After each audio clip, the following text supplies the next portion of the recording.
mode. We want to welcome you to this Vantage Point 3 webinar, Cultivating a Culture of Walking Alongside-ness. And we must say, as we look at the guest list here today and seeing those who are still joining us, it is an impressive crew. So we're grateful for friends who have been with Vantage Point 3 for some time joining us and new folks who are joining us as well who have caught wind of this webinar. So I thought it would be good just to give you a tiny bit of what we care about at Vantage Point 3. I'll sum it up in three things. We care about helping people become deepened and empowered in their followership and in their leadership in local church settings. We care about pastors paying greater attention and other leaders in churches, paying greater attention to the formation of those in their settings. And we also care about churches becoming vital places of learning. And so we're hoping that this webinar can be a contribution toward that. So let us introduce who we are for you today. I'm the guy in the middle, Randy Reese, president of Vantage Point 3.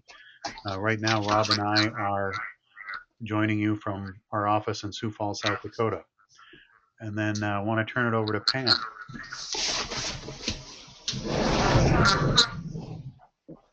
I think we're having a few audio feedback. Yeah, we are. Let's do the best we can with it, and I'll try to figure it out. Okay, very good. Yeah, I'm Pam Edwards, and I support the ministry of Vantage Point 3, caring about the facilitators that lead a lot of our processes. And I would just say, want to add that prior to being with Vantage Point 3, the last decade, I was in a staff position in adult ministry in our local church. Thanks, Pam. My name's Rob, and I'm in the area of educational design. And with Vantage Point 3, we're talking to you here from Sioux Falls. And yeah, we're kind of excited about the conversation we're going to try to have. Our heart for this conversation is that we might be able to really invite some other folks into the conversation. So we'll see how that goes. There's some challenges with that, but we're looking forward to that and see how that goes. So let me here's the question that's going to kind of guide our time.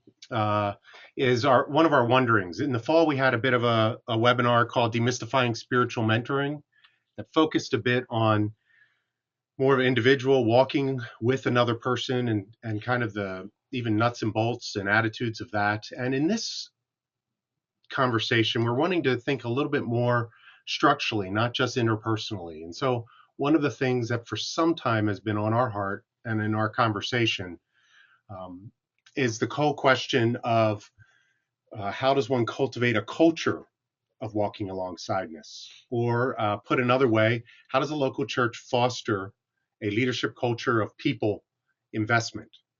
And so that's kind of our heart. Randy's going to a little bit of set the scene of how that's kind of been surfacing kind of as we've been paying attention. So we just want to take a pause and just ask Ron Roundtree, you're texting or sending us a message. Looks good. Sound is okay now? Okay, we'll keep rolling. So let me tell you a couple of stories. One is I'll call Exhibit A, and I'll call it First Flourishing Church. And when we think of how does one cultivate a culture of walking alongside-ness, here's what First Flourishing Church seems to be like. When you go there, you just hear story after story of people talking about the sorts of people who have been investing in their lives. And you don't just hear it from, sometimes you expect to hear that from laity as they're talking about various people who have impacted them. But I also hear it from pastors talking about people in their lives who are investing in them. And it just seems like various conversations you bump into in First Flourishing Church, this whole notion of walking alongside others just seems to be very apparent. And it just kind of oozes out in conversations you hear. Exhibit B, I'll call Tense Temple Church. And here's the deal with churches that are like this. You might have a group of folks who typically are led by one of the pastors on staff, where there are great things happening by way of formation, great things happening through mentoring relationships. And there are stories shared about this walking alongside-ness dynamic. But something begins to get a little tense once the conversation shifts to the senior leadership level. And it's almost like if you could put a meter on conversations happening at a senior leadership level, this anxiety begins to rise when it comes to how are we knowing that we're really changing lives in our setting. And there's a lot of talk about it, but there's also an anxiety there uh, the more they talk about it. And it especially seems apparent when the person on staff or elder who might be there who is involved in mentoring in some way in that local setting begins to ask probing questions about that. Like, who's investing in you as a senior pastor or a lead pastor or other staff members? And when it's met with this resistance or a litany of excuses, it just seems like in that setting, there's this stuttering sort of way when it comes to this notion of walking alongside-ness. So in one place, Exhibit A, First Flourishing Church, it just seems to be the way they do things without even thinking about it. In Exhibit B, Tens Temple Church, it just seems like it comes about in fits and starts, but never really seems to be a natural way that they come at uh, this whole notion of walking alongside-ness. Thanks, Randy. In many ways, Pam, are you hearing us fine? Yes. Good. Anything you want to add to kind of that setting the scene, or sounds like? No, that's good. Yeah, Good. that's what I was thinking too. So it's been surfacing for us and becoming a little louder that beyond the investment in individuals, as we seek to invest in communities, how are people developing? How are communities developing into places of people investment is a language that we've been using. So here's a bit of a structure for those of you who need to kind of a roadmap of the next 30 minutes or so, a conversation about people investment. We want to ask a set of 3 questions. And uh, and then we're going to kind of wander around in what we've been thinking, noticing, convictions, etc. And so first is a question of mindset or a question of thinking. What have we been noticing at the level of mindset of those who are about people investment? Uh, and then secondly, a question of methods or the how or the question of practice. How are they living out that kind of mindset, both as individual leaders setting a tone, but also communities at large. And so there'll be a set of 3 questions that Randy, Pam, and I will kind of engage with. And so we would love for you, as things come to mind, in a perfect world, we'd all be in the same room right now, as Randy suggested. But if you have questions, answers, observations, suggestions, kind of put them in that question bar down below. And we'll see if by the time we get to that section, whether we can enlarge the conversation a little bit. And we'll certainly get back to you if it doesn't get engaged with actually during the webinar. So let's kind of start off at the level of mindset. What have we noticed regarding the mindset, kind of a way of thinking of those who seem to foster a culture of people investment? One of the this is Randy. One of the responses, excuse me, one of the responses one of you gave that helps with the mindset is that the Irish are grand. So you can take that to the bank. One of the things we've noticed, other than the Irish are grand, is that in terms of mindset, is that there's this entering a time of questioning means, ministry means in particular. So in other words, there's a time when somebody or somebodies begins wrestling with the question, how will I get things done in Jesus' name? And one of my favorite stories of this are by 2 characters, Ken Carlson and Mike Lukens. Some of you have heard me tell the story before, but they were at a retreat with Dallas Willard. Willard asked them the question, do you care for the people in your setting? And in a moment of honesty, both of them confess, we care more about keeping the machine going than we really do about the people in our setting. And Willard says, I think that's a bit of a deal. Would you mind hanging out with me? And so over time, Willard was gracious enough to be their teacher on what it meant to really go deeper with people. And so their story of what happened within their church, as they call it, to grow it from 1,700 down to 700 was quite remarkable. And one of the things that haunted them was that deep change comes about through a relational means. And that's something that we've noticed time and time again, where there is this walking alongside-ness approach, is that there's this mindset of a questioning of how am I getting things done in Jesus' name? And there's this return. It sounds so simple, but there's this return to a relational means. That's one of the things that we've noticed in terms of mindset. Randy, one of the things that comes to my mind when I hear you tell the story of Kent and Mike and kind of the confession that they maybe didn't care for their people is a little bit different scenario where pastors and deeply care for their people, but they're challenged with having the time or the focus and the ability to walk alongside other people. The machinery of the institution is overwhelming them. Yeah. And so I see pastors' hearts broken for what they want to be doing, but don't feel like they can be doing. Right. Yeah. Yeah.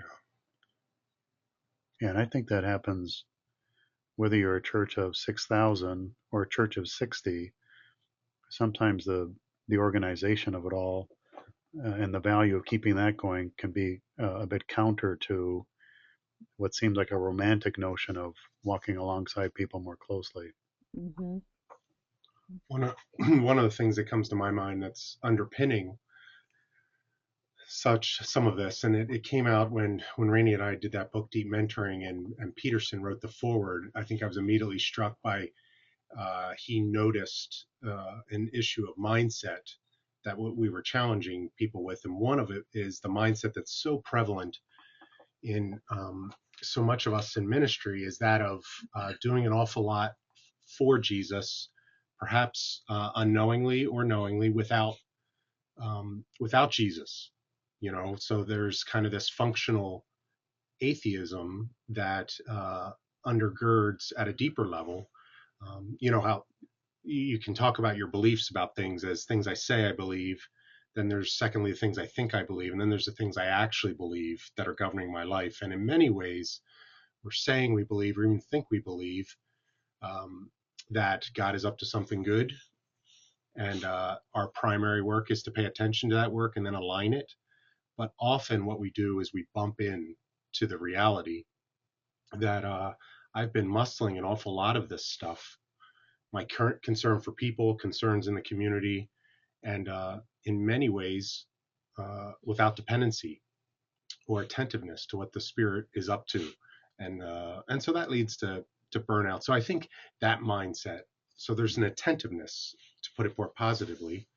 What have I noticed regarding the mindset of those who seem to foster a culture of people investment is somewhere along the way they have been grabbed by this deep reality that God is up to something good, and they've become detectives of divinity, and this people investment is just joining God in what he's already doing in the community and in people's lives. So that seems kind of tied up even in the Kent and Mike story as well. Yeah. Well, another mindset that we've noticed comes from those of us who find ourselves sliding into a new developmental place. And a cue to that is we find ourselves asking a different question than we used to be asking.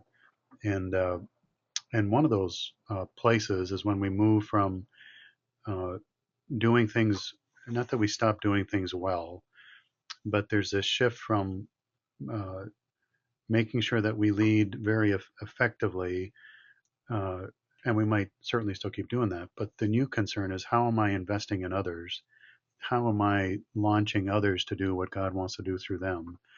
And I think at the heart of that developmental place, which some would say kind of comes about kind of post 45ish, and for some of us it's maybe a hair later than that. But at the core of it is the question: how will I steward what I've been given? And when you sink into that question of stewardship, and looking at the guest list here, I know that some of you are sinking into that.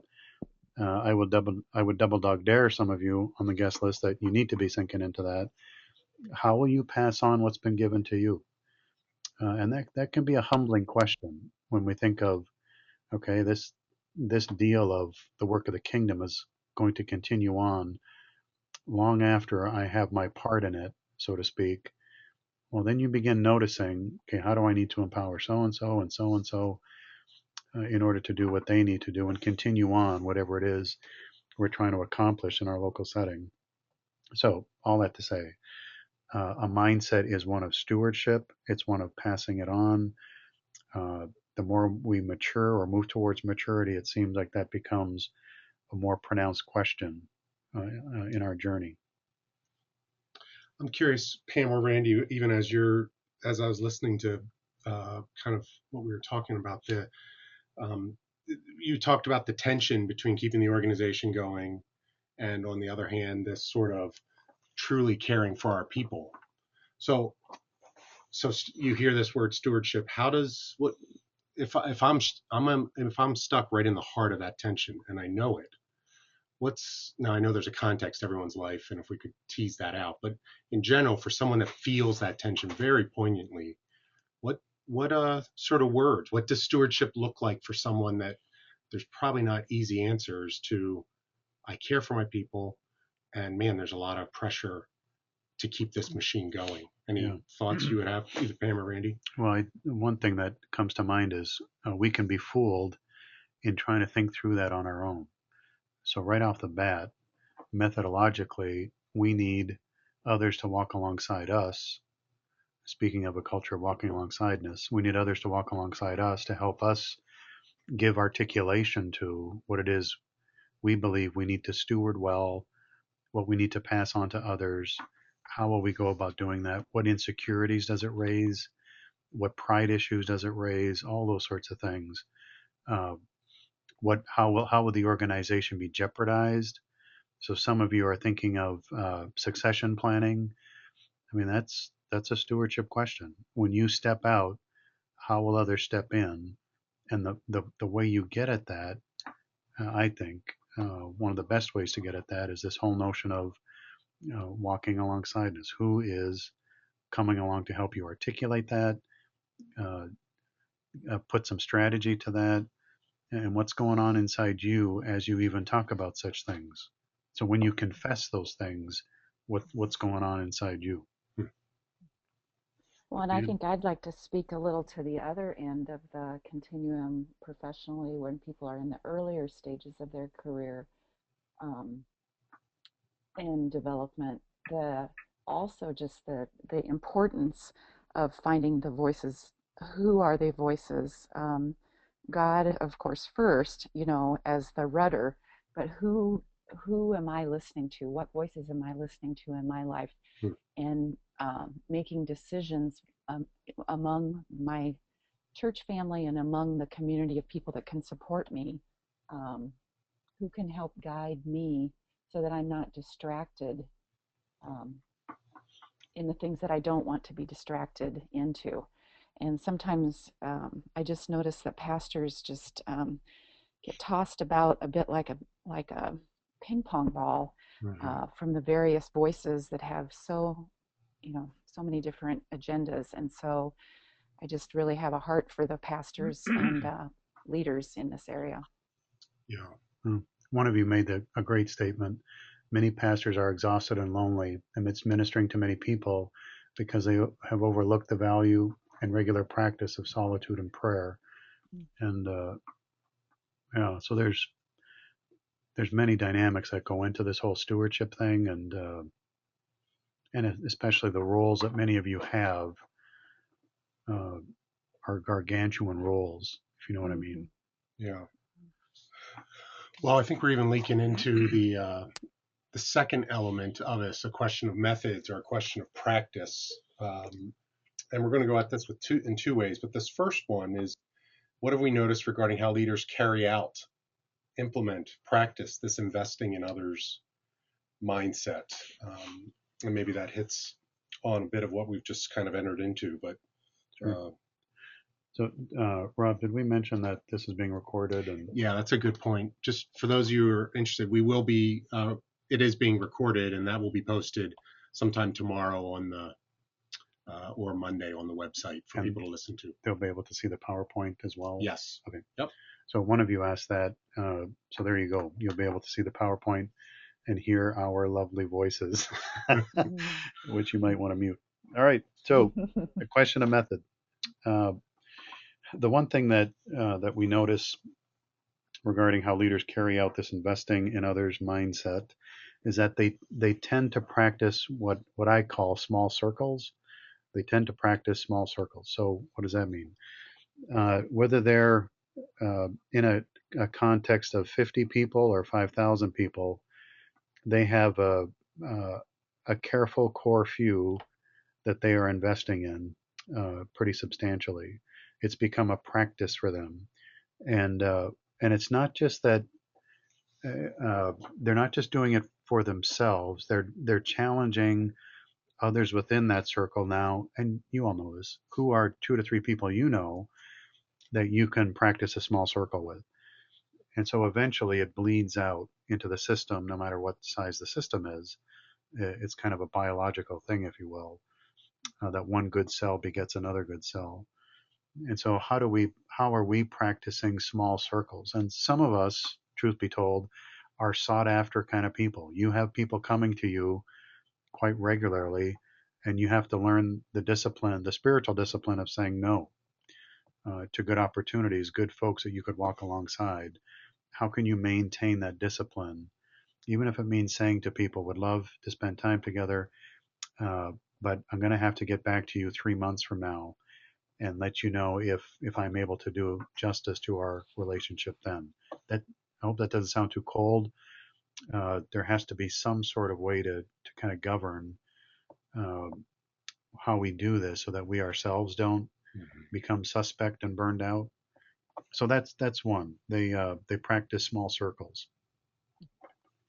A few people come to my mind, even with this investing in others. And one of the things that seems so clear to me is there's this capacity or this effort or work um, of being present to others, whether we're talking about formal sort of meetings or small groups, but there's a sense of, or we're talking informally when they're interrupted, that there is something about the way that they have a capacity to be there with you and present.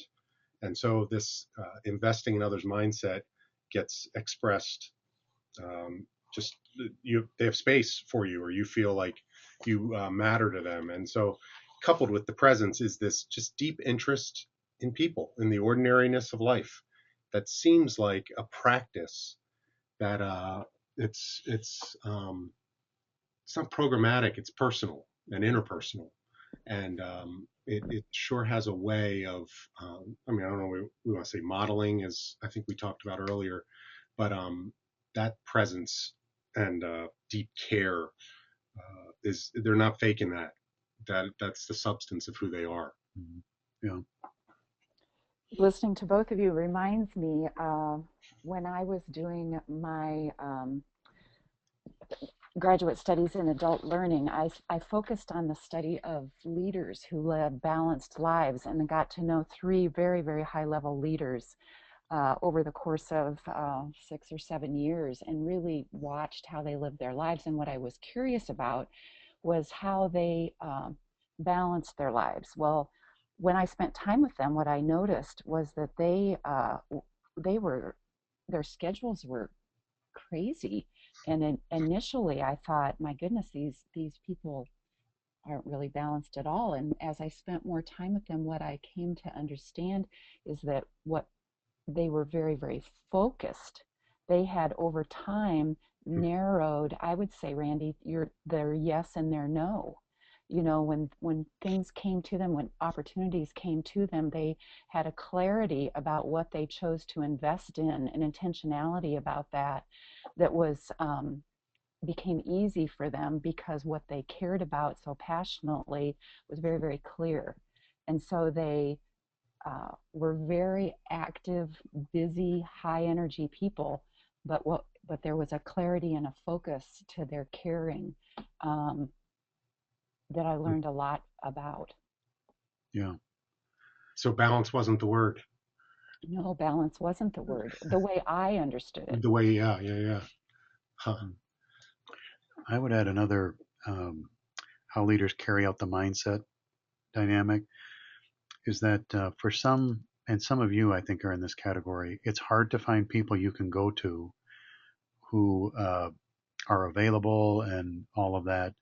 So sometimes it's hard to find somebody who can walk alongside you. So they tend to be what they long to have. They be what they long to have. And in the process of being a mentor for others, lo and behold, as they give their life away, they find it. And I think there's something from time to time. My hunch is all of us fall into that where we can't find anyone, and if we can step out and trust that, be what we long to have, uh, something of the Spirit of God shows up in that. Another thing I would add is that these folks tend to embark on a quest, and the quest is this: there's got to be a better way to do this thing, and this thing could be all sorts of things, but it tends to revolve around the heaviness and the busyness of doing ministry. There's got to be a better way to do this, and so it sends them on a new quest. And part of what they bump into uh, is they bump into God again, and so it's like they fall in love with God again. They become obsessed with God in a new way, and out of that longing, if you will, from that quest, there's got to be a better way. They begin asking a different question, and so they begin keeping better company with God, and they don't meet with God just so they can get strength for the list of their day. Is they can't wait to get up in the morning to meet with God because they are so in love with wanting to be with God. And the older we get, and I'm realizing how hard that is to maintain. And something happens when folks like this maintain it, that falling in love with God again, so to speak, or that obsession with God, is that they talk about noticing people around them more particularly. It's like their eyes get opened up just a little bit wider to those who are in their midst. So it messes with a whole lot of things. Typically, Randy, as you're describing some folks, I'm thinking about that involves a significant amount of struggle. It's not a ducking the struggle. It's that sort of relationship with the Lord and sort of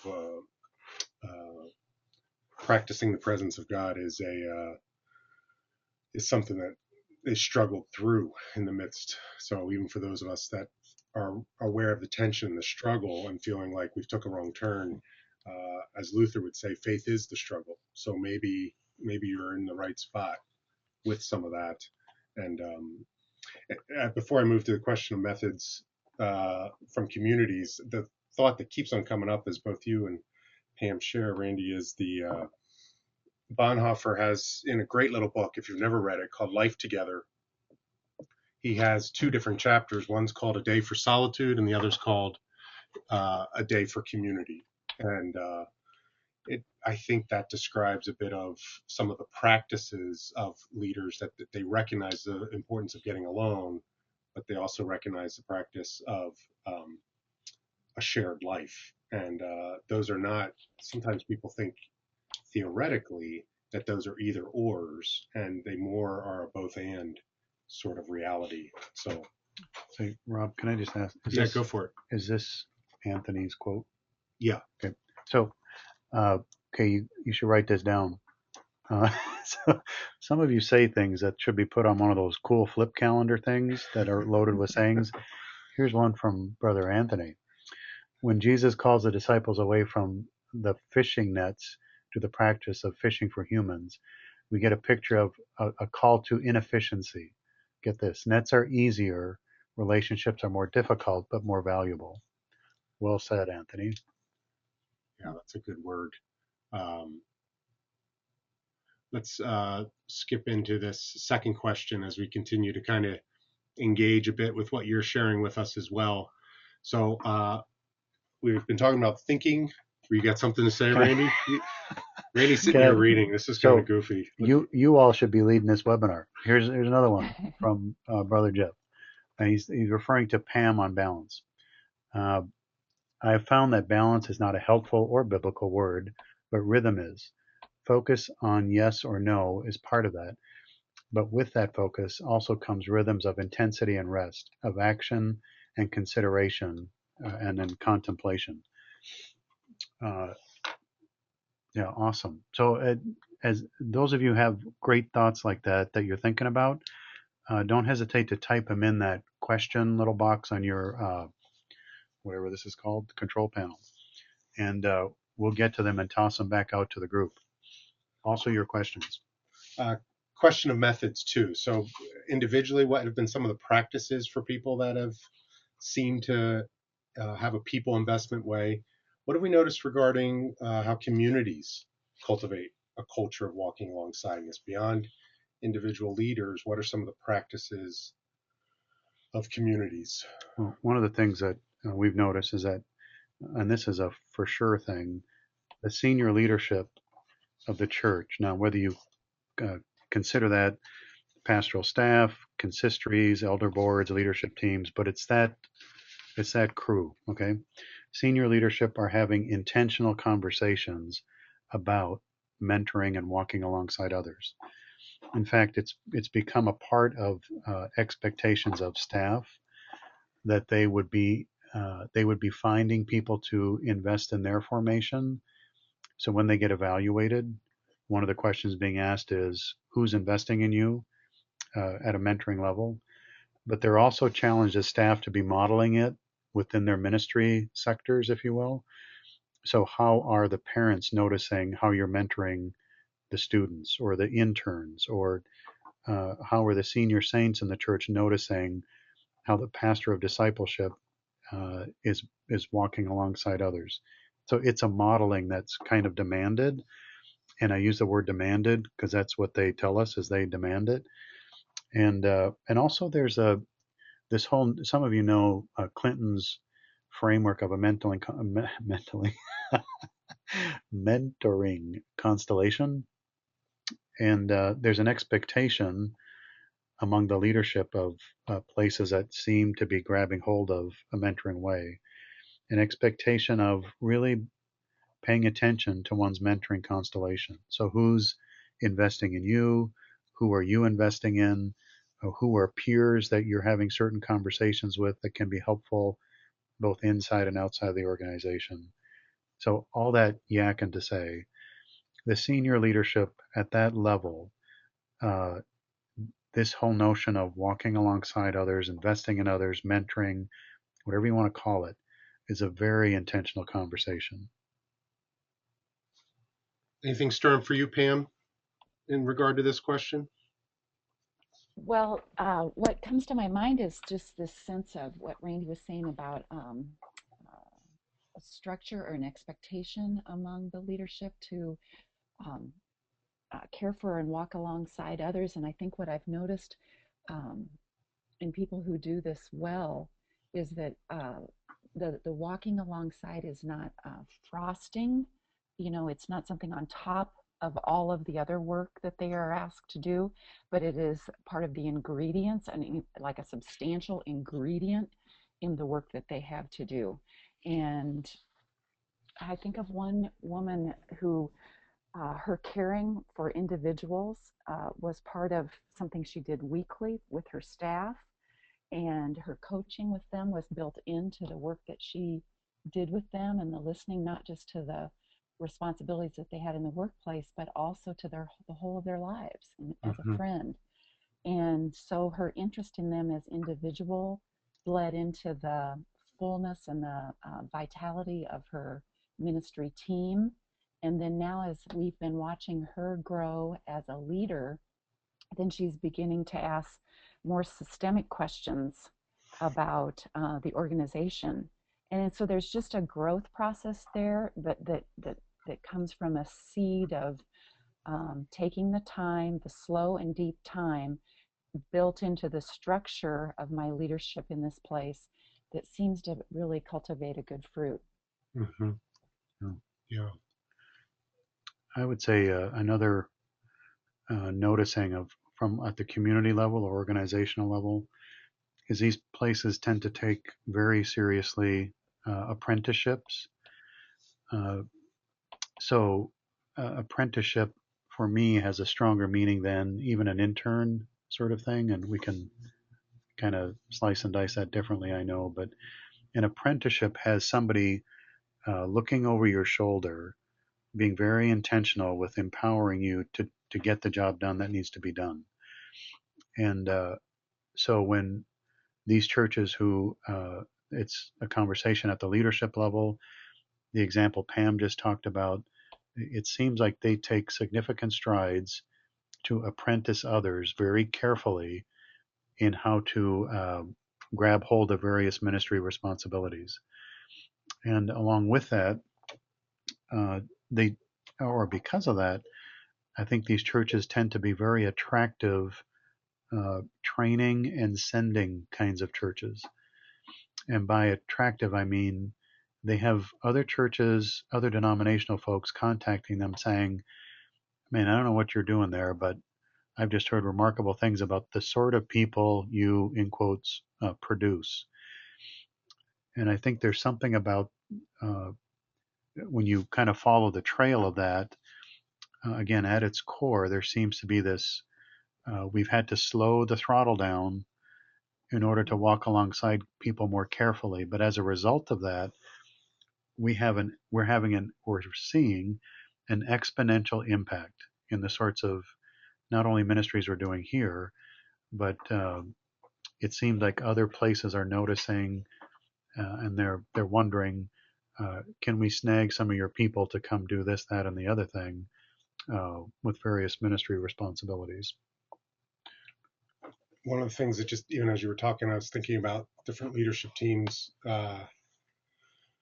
and kind of the nature of that conversation. One of the things that seems clear for those that communities that have cultivated a culture of walking alongside-ness is they have a clearer sense of the limits of what happens on a Sunday morning gathering. It's always amazing to me when I begin to pay attention to the amount of resources of a church community that get almost exclusively directed to an hour, hour and a half each Sunday. Now, I'm not trying to say that that's not an important time. I think it's very important time. Value setting, worshiping the Lord, becoming a worshiping community, this gathering together. But I think these sorts of communities recognize just the limits of that time, that their work of investment, of discipleship, of is much greater than trying to squeeze it into that Sunday morning. So consequently, either their time as a pastor or leadership team or as a staff is allotted in such a way. And I mean, this is a bit of a higher, more strategic thought, but that sort of investment is not going to get squeezed into larger group sorts of things. In many ways, I don't know if this connects, but I've often thought the kind of the parable of the 20th century for the church, at least in North America, is Jesus' story retold. And instead of the shepherd leaving the 99 for the one, it's the story of the shepherd leaving the one for the 99. And I think there's something sobering about that as we ponder what does it look like for us to restore to the work of the church as a whole, not just people that get paid or leadership, for this economy of as Anthony talked about, relationships, and so the metric starts to become something a bit different than the show. The metric or the scorecard, we start to go, what are the quality of our relationships in community? And that's a lot messier question. And Makes me think how much dialogue is going on around here. yeah, because I mean, this feels like a tension again of some sort of that we enter into. Yeah. Pam, elaborate on that a little bit. What do you mean about this? Well, I was just thinking as I was listening to you talk, Rob, as that those Sunday morning is very important that there's other metrics, and it makes me think of just seeing one or two or three gathered together, in the pattern of no matter what the size of your church is there this coming alongside-ness that you just see the dialogue, you see people meeting, you see people gathering for the Mhm. purposes of listening to each other's lives. And how much of that do you see in your place? Yeah. And that is there a measurement for the dialogue? And there's Huh. so much about learning about ourselves and learning about our life with Christ that takes place in those conversations. Yeah. That's great, Pam. Go ahead. There's a couple of questions that one is with content. What do these communities actually use? What about their language? And another question of can you really have expectations of volunteers uh, to be mentoring others and to have mentoring relationships themselves? So I'll tell a story of a church I was recently at uh, with about 170 of their leaders. They consider them leaders, teachers, administrative folks, pastors, staff, some elders. Uh, but it was a pretty impressive group. And the one thing that you could notice, uh, even if you weren't looking for it, like I was trying to listen for it, um, was the use of their language. And you heard a very similar language of words like, and maybe because they were using some of the Vantage Point 3 stuff over time, but it's beyond that. Words like noticing, I'm troubled by my times with so and so and so and so. How can I help them? Who am I going to bring alongside them? This person I've walked with for some time now, they need to be passed off to somebody else. And most of the people talking about that were the volunteers. And you would have thought, sure as shooting, those people were the staff. But they were so, uh, I guess, enculturated by what this community was trying to do with a different way at coming at ministry, which was a relational means, which was very inefficient. They would talk about their recent ministry strategy planning retreat, where one of their guides in the retreat was, okay, we value a relational means that has to challenge every ministry strategy we're thinking of. So when we talk about large programs for a church of 2,500, that was confronted by, oh yeah, the relational means. Uh, so they had the same language. There was an expectation that was very high for volunteers, and people rose to that occasion. And in terms of resources, uh, I see more and more places are developing their own resources because it's hard to find the sort of things that they're looking for when it comes to working with leadership teams and staffs and whatnot, with the sort of thing we're talking about. Uh, because so much is content heavy. Just transfer this information and you got it licked, and they're just not buying that anymore. So there's always a so what question with life change, and the way they're getting at that is a relational means. Again, a few comments here. Someone, Kathy, said that in regard to communities cultivating, we cannot do what we have not seen, experienced, and can observe ongoing, nor can we give it away to others if we have not gotten it. So we need to begin doing, and it will spread. It reminds me, when Kathy said that, there at the very end of Divine Conspiracy by Dallas Willard, the chapter on curriculum of Christ-likeness, he talks about where we begin with this whole idea of training people to kind of the Great Commission to live out what Jesus has lived into them, in making disciples, teaching them to do everything that I've commanded. He says it needs to be the substance first of our own journey, before we're busy trying to promote it, and to not draw a lot of attention to it. He says, but rather just start with a handful of people. And but that first point, This is not kind of the flavor of the month, a technique sort of deal, one that we can kind of not bring ourselves to the table with it. Pam and Randy, I have another question from I got a shout out here to a guy named Pickle Davis. And he says, I work at a church that is fairly large. It's quite a name, Pickle, by the way. And we put way too much emphasis on Sunday morning. What are some good ways to create a culture of walking alongside-ness in a large church? Is it even possible? He asks. And I would say, Pickles, that the church I just talked about uh, is a large church doing that, and which you may not have the luxury of this, but their senior leadership was very bought in that we have to come at the means question differently. In other words, how are we doing Jesus' work in Jesus' name? They got haunted by the Sunday morning show, and they realized that that's just not enough. It's not changing lives to the depth that we need it to. So it began with them. So in small circles, who were they walking alongside? Who was walking alongside them? And when they got to leadership meetings, which can be a bit of a dicey place to be sometimes when you're trying to confront a cultural thing, uh, they to simply raise the question. In my ministry sphere, I've become more intentional at walking alongside folks or mentoring, whatever language you want to use. And I can't help but be curious, uh, how do we value that as a leadership culture in this church?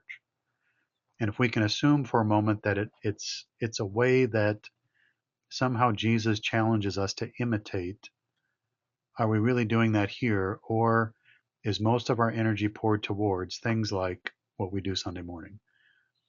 And so there's a careful, uh, how much do I want to challenge the system, but to do it with some political savvy, if you know what I mean, uh, but also to begin sinking into your own convictions uh, and letting that show. Pam, do you have any thoughts about that? Work at a church? No, well, I no, know I'm going to you let you go do. ahead, Rob. I've kind of segued into this whole element of interacting with some folks, but I do. It sure seems like, and maybe a short way of saying what I was thinking as Randy was chatting there is that the conversation needs to be called um, at that leadership level. That certainly is not going to. Because the point is not to not with integrity be responsible for the gathering on Sundays. I mean that is a great sort of way of developing people. But the more we mature along the way, the less the formation elements of deepening people is going to happen in these larger group settings, and it's going to become more of a what I'm thinking about is like even Willow Creek when they did the reveal study, what motivated them to ask this question is how effective are we in developing fully devoted followers of Jesus? Somehow that question began to haunt the leadership there, and it caused them to be ruthlessly honest with themselves, like all the things that we were doing and maybe doing really really well. Were they uh, helping produce or develop fully devoted followers of Jesus, as they define kind of the mature way? And what they realized of the many things they realized is as people grow less and less and mature along a kind of their faith continuum of maturity, um, they were less and less sensitive to the needs of maturing into Christ likeness, of growing up into Christ. And the more directive efforts early on in someone's development, the basics of getting the journey going, they were spending some good time on. But after it was going, how discerning were they being in serving their people? And so I think some of this requires a tremendous amount of courage and honesty to bring this up. Um, and Doug, a gentleman named Doug asked, what even motivates what motivates a leader to begin developing this culture? Why? And it's probably a great prior question, we're assuming, but why is this even important to do this? You know, Pam or Randy, you want to dive in on that one? The thing that comes to my mind, Doug, is there's within our own soul, we begin asking a different question of, and I don't know how else to put it, but the means question. Maybe another way to come at it is kind of a prayerful way. Lord, am I really seeing the sort of change that I know uh, you've kind of let me in on wanting to help foster or create over time? And if I just look at what's happening in the big things, maybe it's just not what I it's not what I hoped it to be. So as one pastor said at a retreat, he said, I've been leading as a senior pastor for about 25 years.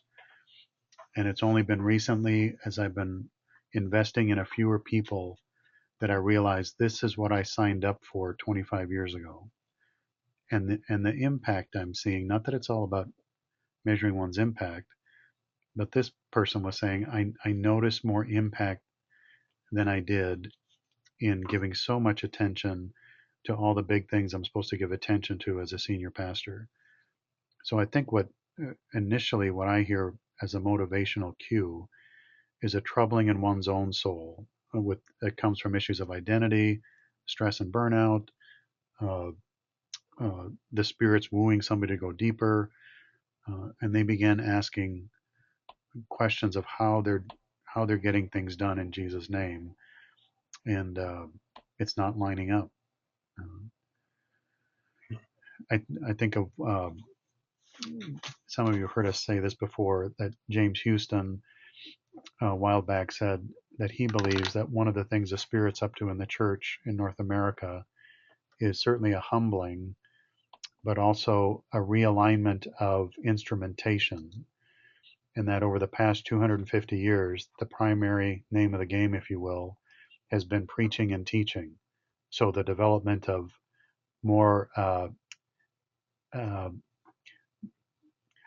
know what the word is, bigger, more energy towards the worship experience hovers around the preaching. Now, I know I'm poking at some things here, but it may, in terms of how we understand what Sunday morning worship is about, it may not have always been that way.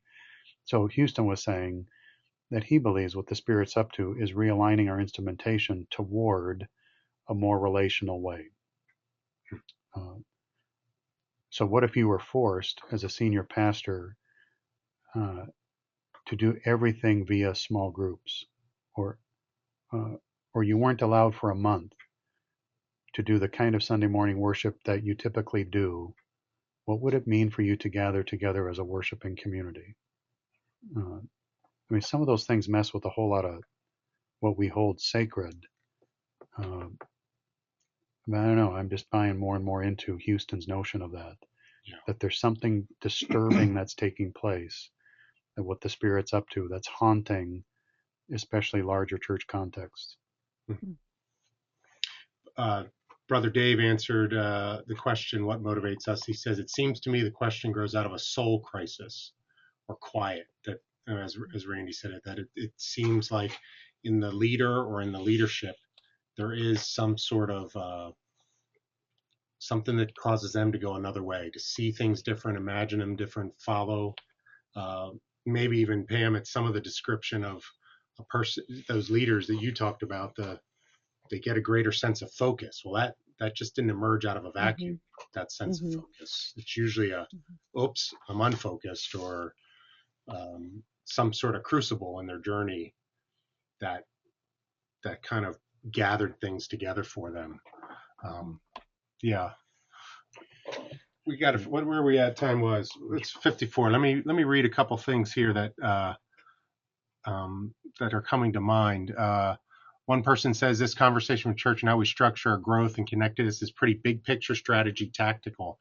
What about stripping it down and even looking at the family as a place of beginnings in this? Can we create a culture of walking alongside-ness with our kids, modeling it from the beginning? It is a deeper and slower work, but long term has great outcome. is the church teaching this in child dedication setting or parenting classes?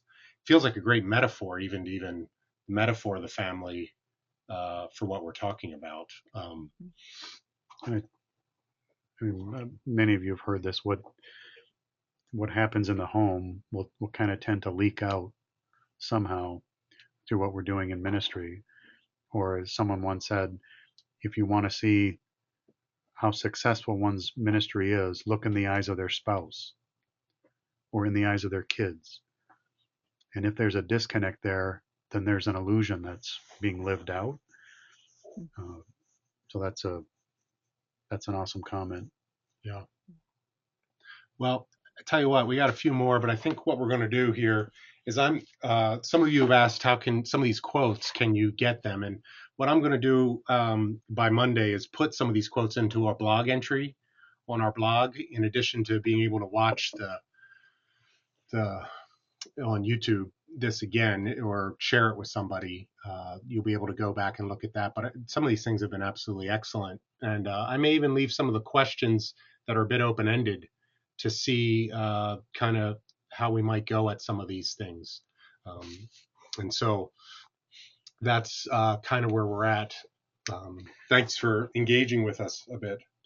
So for many of you here, something that's been a catalyst for you in this whole walking alongside others way has been the Vantage Point 3 processes, and in particular, what became a catalyst in your setting for surfacing some new questions in this regard, or in terms of our conversation today, has been the process called the journey. So, of course, we would say this: we would encourage you to keep walking alongside others through the journey or other Vantage Point 3 processes, and that will help stimulate culturally what we're talking about here, which is, truth be told, our hidden curriculum in the journey is what we're talking about here, or what it could do in your setting. But for others of you who are new here and you're not too familiar with Vantage Point 3, you can see on the screen now an example of the Journey Manual, one of the manuals we use, and an invitation to contact Brother Brent Eliason and to learn more about how to start the journey in your setting even this fall. We'd love to help you get going with that and join us at one of our upcoming facilitator training retreats. When you exit this webinar, you'll be invited to quickly answer a couple of exiting questions, and one of them might be something akin to, would you like to learn more about the journey? That'll be our cue to get in touch with you. So something else that's very important, for those of us Canadians here, we're hoping that Canada hangs a licking on the U.S. tonight and tomorrow in the women's and men's hockey games that are going to be taking place. Yeah, so that's the nature of our conversation this afternoon, I think. So it's been great to be together. Again, you're a wonderful crew. Wish we could be in person, but this ain't so bad either. So thanks for joining us and for your wonderful contributions. Yeah. Blessings. Thanks, Pam, for joining us from Iowa. Yep. Thanks. Bye-bye, guys. Bye-bye.